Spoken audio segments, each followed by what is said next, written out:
to bring it down to a self-interest, what's the value for a professor trying on a tenure track to be more engaged with community? The professor has a lot coming at them, a lot that's demanded of them, and maybe also a family life that they're trying to maintain in spite of their heavy workload and travel and so forth.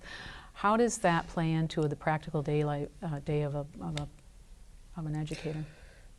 Well, there's an important study by Tim Eatman, who's at Syracuse University, of the emergent citizenry of academia, he calls it, but young faculty and graduate students. So there's a very strong desire among young faculty to be more engaged with the life of communities, with public problems, have their research more relevant. I mean, I think the basic desire of faculty, like people in most positions, most work, is to feel like you're impacting the world in a positive way. Well, you're talking about an ideal, and you're talking about what we'd like, and I'm asking, how do we manage that in reality? How do we accomplish that we all want, I think you're right, and I think I did a little test for about a year doing some of my research, and I tried to find the people that were the most different from me and find something in them that I could really appreciate. And almost to a person, there was either a purpose or a desire. Some of them didn't have a purpose but wish they had a purpose, okay?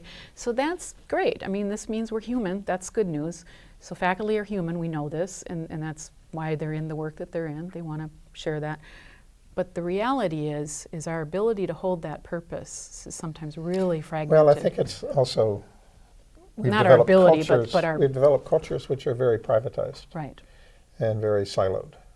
So in the work we've seen in the College of St. Catherine, at Northern Arizona University, at Augsburg, other places,